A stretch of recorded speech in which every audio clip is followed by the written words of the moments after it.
Please welcome our heroic sponsor, Docentric, presenting on what do D365FO ER and warehouse labels have in common?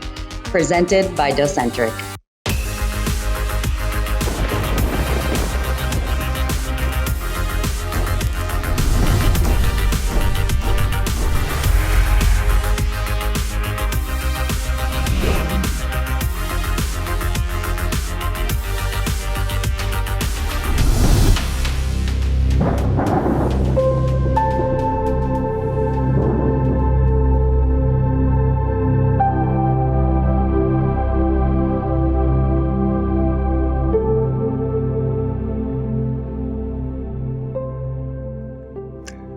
Hi, I am Albin Lotrič. I am a Senior Technical Consultant at Docentric. And my name is Sanja Kolundžija and I'm Software Architect at Docentric. Today we are here to talk about two complex D365F&O frameworks and how Docentric transforms them into user-friendly experiences. One is electronic reporting, which Albin will talk about. Then I will cover the warehouse labels and, in particular, license plate labels. As a sponsor, we will use the opportunity to first say a few words about our company. Here at Docentric, we are specializing in reporting and document automation. For over a decade, our mission is to provide a great report designer for your business documents and to deliver the document distribution features that are missing in the standard D365FO. When it comes to creating, printing, emailing, distributing, and archiving business documents, thousands of end users, consultants, and developers worldwide have come to rely upon Docentric. As an introduction, Sanja will now present our fantastic template designer, which is a common point of our two main today's topics, electronic reporting and license plate labels. Docentric Template Designer is an add-in for Microsoft Word, which allows your non-technical employees, such as key business users, business analysts, and functional consultants, to design the reports for D365F&O. A common approach when designing a new Docentric template is to split the process into two phases. In the first phase, you only think about the document design or layout. Here is one possible result of this phase. It is a rather classic design with a touch of eye-candy elements. Think of this as a report blueprint or a report mock-up, how I like to call it. It should be a good representation of what you want to get as a final output when you print a report. If you like a pure classic design, similar to a standard SSRS or standard electronic reporting format, you can produce something like this. And if your business allows it, you can be bold and creative in this step and end up with something like this. Once you're happy with the mockup and all stakeholders sign it off, it is time for the second phase, using Docentric templating tools to transform it into a fully functional Docentric template. I will use the first mockup for this demonstration. The process is extremely simple. Go through all these static sample values and replace them by the dynamic content. Let's do a few of them together. When we install the Docentric Designer, we get this additional tab in Microsoft Word ribbon. It contains the Docentric templating tools. Right now, only this first icon is enabled, which tells me that I need to import the information about the report data source structure or schema. Once I do it, icons on the toolbar become enabled and we are ready to go. The process now goes like this. To replace this static mockup text by the dynamic content, I select it and click the field tagging element. Binding dialog automatically appears, where I can select the data source field. This means that in runtime, the content of that field will be printed in this place. Of course, I can also use some expressions to get the result of some calculation instead of the field value. We have one fantastic feature that is called Live Preview. When I turn it on, I get in real time the design rendered based on some sample values that were imported together with the report data source schema. Here I can see the sample data. It was generated based on one purchase order that had one header, which is expected, 7 lines and 1 text line. And somewhere in it, there is also this purchase ID value that is printed in Live Preview. Let's search for the purchase ID field, and here we see the same value as in the preview. I can change this value in the sample data, and I immediately see the correct result in the live preview. I will also apply a field tagging element instead of the purchase order date, and I will use a short date format to present it. Here in Europe, multilingual reports are a must, so I will also add one label tagging element instead of the fixed caption for the purchase order number. I select the caption I want to replace and click the label tagging element. In the binding, I will point to the purchase ID field, which means that I want its label applied here. Right now, the output in live preview is based on the English runtime language, but I can easily change the language in which I want to preview. For example, I will select the Spanish, and we see the Spanish translation of this label in the preview window. Notice that also the culture of the selected preview language is applied to all formatting, in this case, the date. Let's see how we go about the purchase order lines. We don't need all 3 table rows, so I will keep only one and select it. To specify that it should be repeated with every purchase order line, I will click the list tagging element, which is our repeater, and in the binding dialog, I will select the collection of purchase order lines. This means that whenever there is a new purchase order line, and remember we saw 7 of them in our sample data, this whole content from the selected line should be repeated. And you see we got 7 rows in preview with this same static content in each of them. Now we need to replace the static line values with the dynamic content from the report data source. I will do it only on the example of item description and item ID. You see how our preview becomes more and more like a real report result. So far, we have used the field, list, and label tagging elements. Honestly, that's what you need 95% of the time. Let's see what else we've got here. Sometimes we need to group the lines before doing some aggregations on them, such as sum, min, or max. That's where we use the group and sum tagging elements. Image tagging element is used to bring the images from the report data source, such as company logo or item images. We use the if tagging element to conditionally show or hide parts of the layout. And there are some less frequently used tagging elements, which I'm not going to discuss now. I hope you got some feeling how user-friendly this tool is. I could finish the whole process on this document in less than half an hour, which is pretty impressive. But this is just the beginning, because bringing all elements to the layout usually takes some 10 to 20% of the total time when developing a design in SSRS. Another 80 to 90% you usually spend on testing and fine-tuning against various combinations of data, different conditions, large amounts of lines, different languages, and so on. Thanks to the possibility to modify the sample data directly here and to see the result immediately in the live preview, that duration is decreased 5 to 10 times. To summarize, ease of use and accelerated testing make the Docentric Designer a must for companies who are looking for an efficient and professional templating tool, not to mention our fantastic support and more than 60 ready-made designs for most commonly used reports. Now that you have an idea how our template designer works, Albin will show us what is uncomfortable in electronic reporting and how the Docentric Designer solves it. A fair way to discuss and compare the tools is to create the same layout in them. That's why I plan to create 3 templates for purchase order. The first one will be CBD based on Excel format, the second one will be CBD based on Word format, and the third one will be the Docentric template, which is also designed in Microsoft Word. We will create the same design from scratch with all 3 tools. We will measure the time needed for each of the designs, including the mandatory configuration. Once we are done with the designs, we will compare the speed and simplicity when working with these tools. Let's start with a CBD based on Excel format.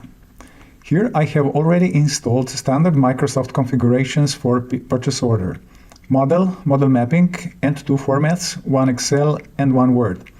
We will need to create our own configurations, one for Excel and one for Word. Before that, it is a good idea to quickly analyze what Microsoft has provided. I'm going to open the Excel template.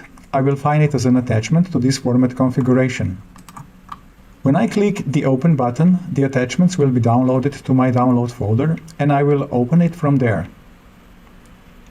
And in F&O, I will go back to the configuration and check its design. Important thing to know about the CBD Excel template is the following.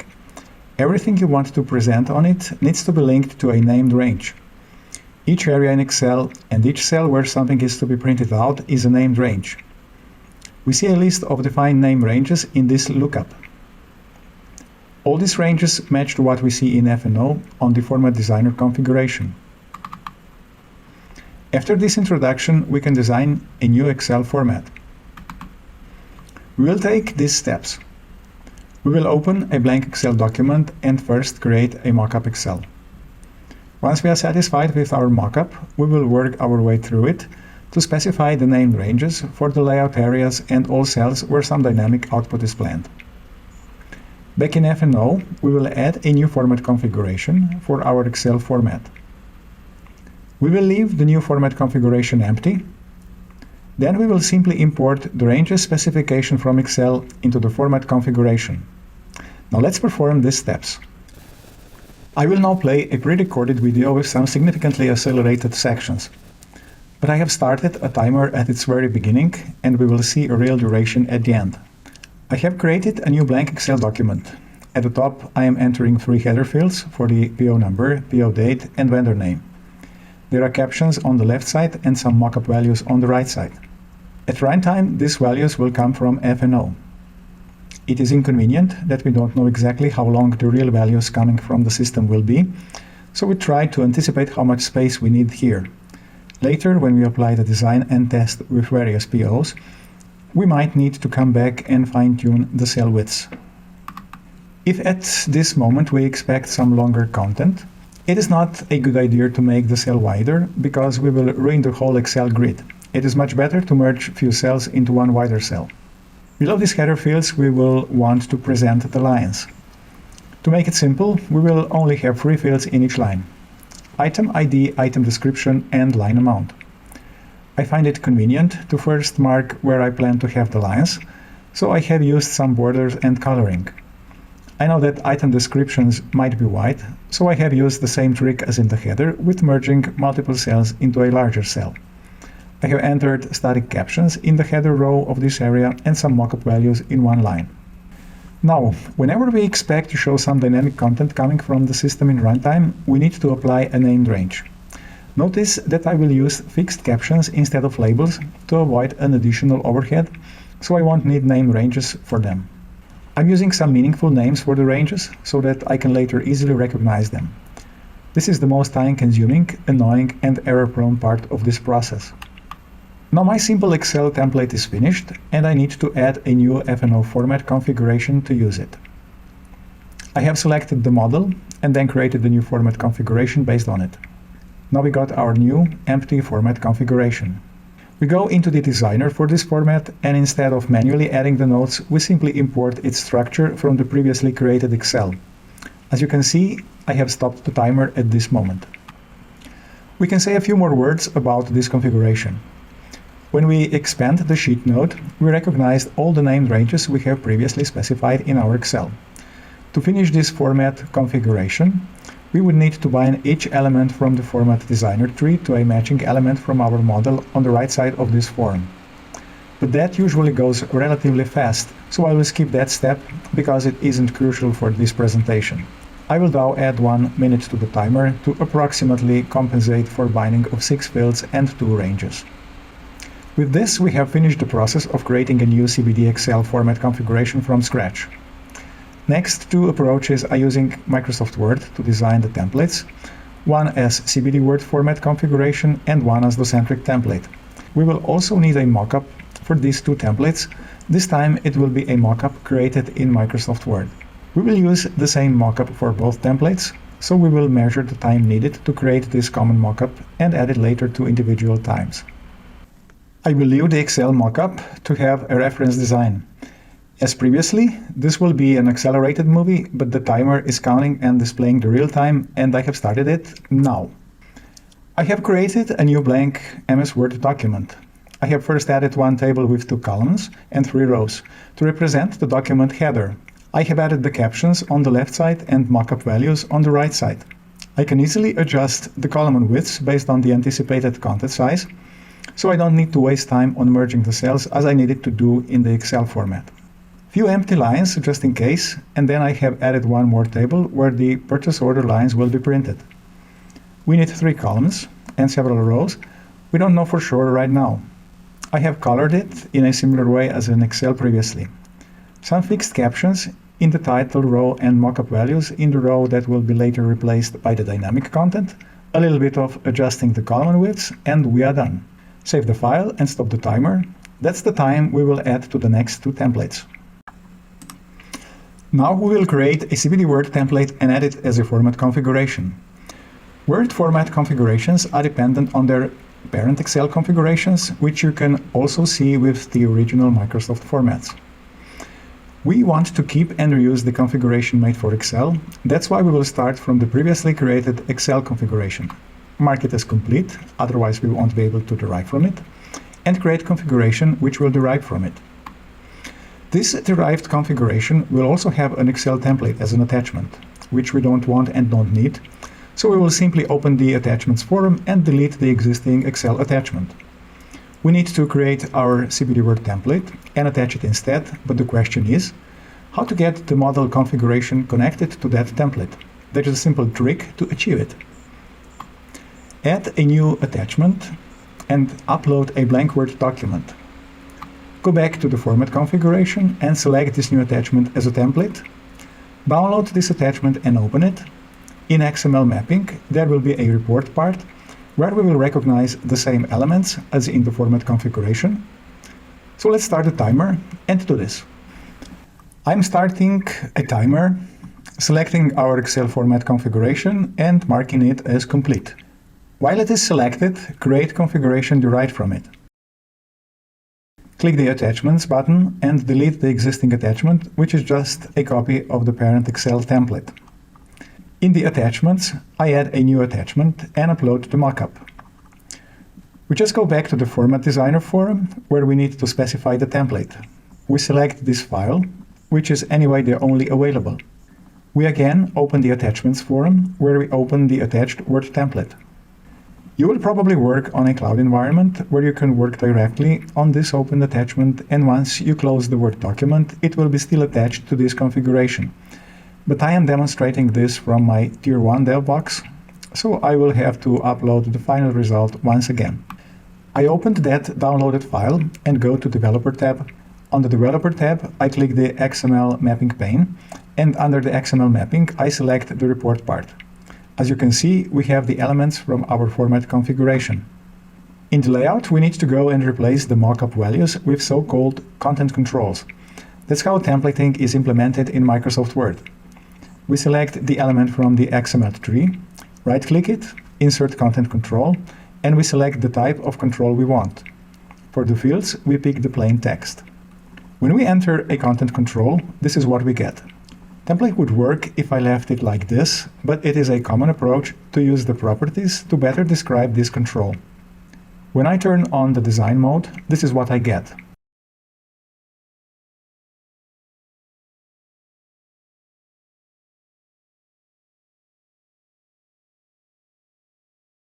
For the lines, we select the table row where the lines should be printed. In the XML tree, lines are a content that should be repeated, so the only available content control on them is repeating. It will appear around the whole table row I've selected, and now we need to add a content control for each of the fields in the line in the same way how we did it for the header. We save this file, and if you work on a cloud environment, you have finished working on the attachment, but I need the following workaround. Go back to the attachments on my Word format configuration, delete the previous attachment, upload this last Word document, and reselect the template back in the Format Designer forum. I will not work on mapping because I didn't do it with Excel neither, so I will just stop the timer, add the time needed earlier for the MS Word mockup, and that is the time I've spent for the CBD Word template.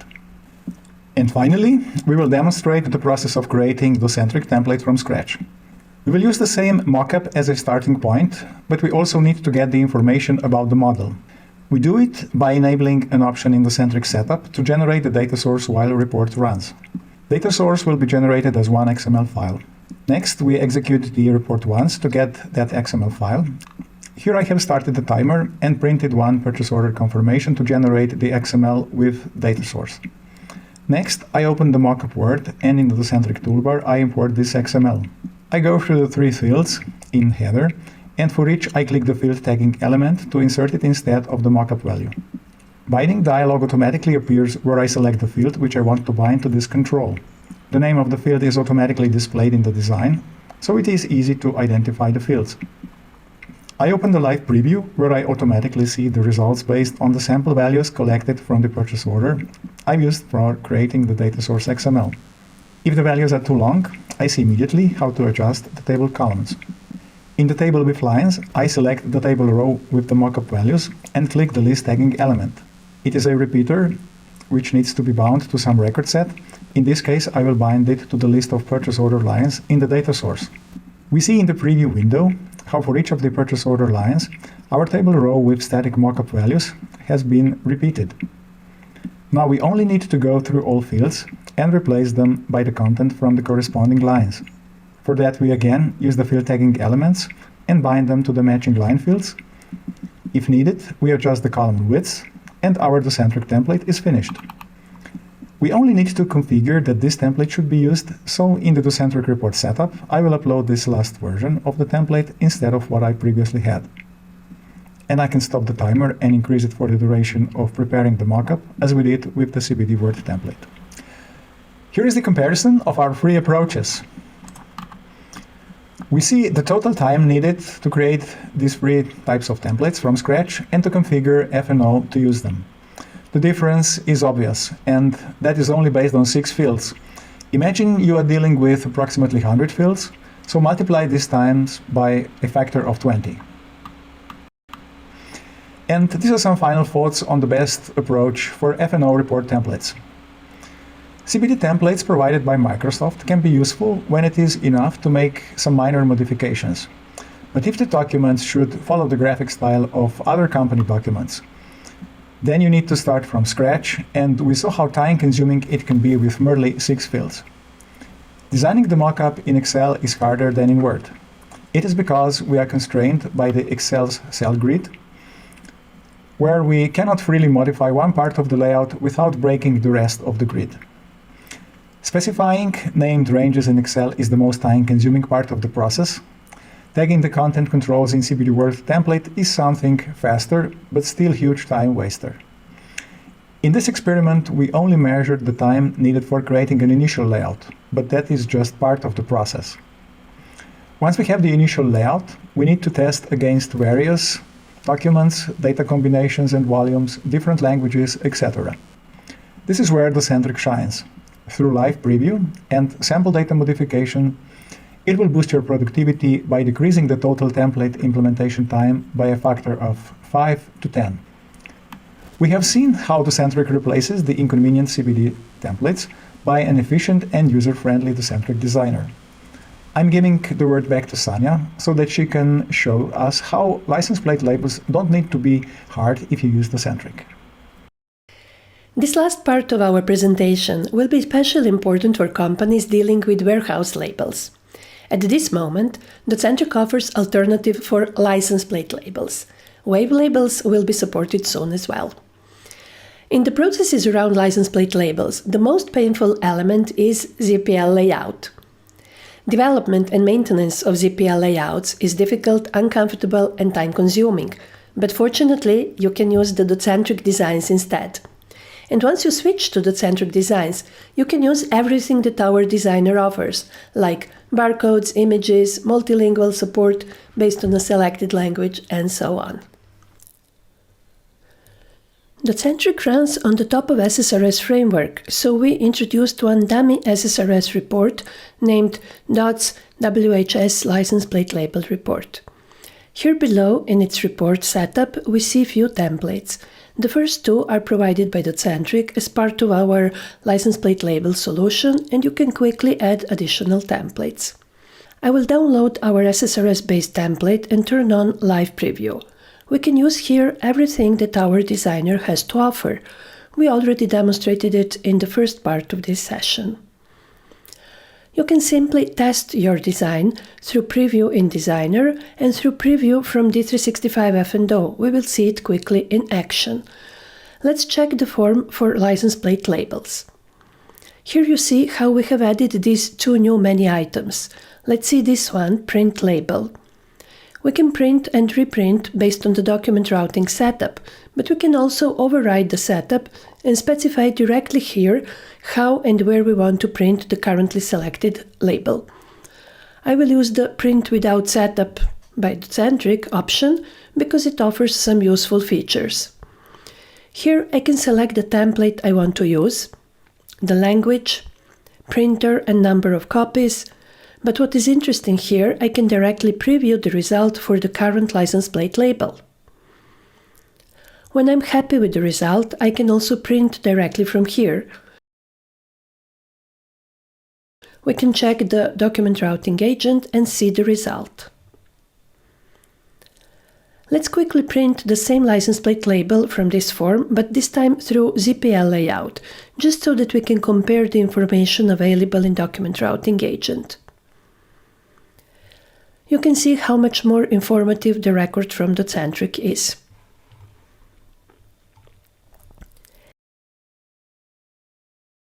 As you see, we can also print based on the setup, so let's go into the document routing form and see that setup and how we have simplified it.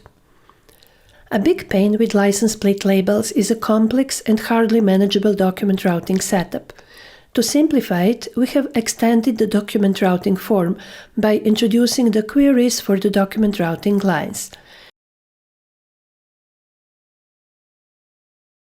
As a result, you will have a manageable number of configurations which you will fine-tune on the line level.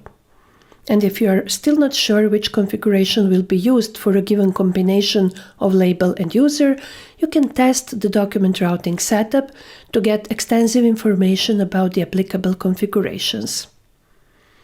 We do it by clicking the Test Setup menu item. We get this form where we can play with different combinations of label ID and mobile device user ID to see which document routing printers would be applicable to it. What else is frustrating with the standard solution? You have a fixed dataset where you cannot add additional information. We give you a chance to add additional data in 3 different ways. In a Docentric way, through our DSP class customization, then by extending the report query implemented by us, and for electronic reporting lovers, we also provide electronic reporting model and model mapping configurations together with the Docentric template based on that data source, so you can derive from these electronic reporting configurations. Let's summarize the improvements Docentric brings to the license plate labels framework.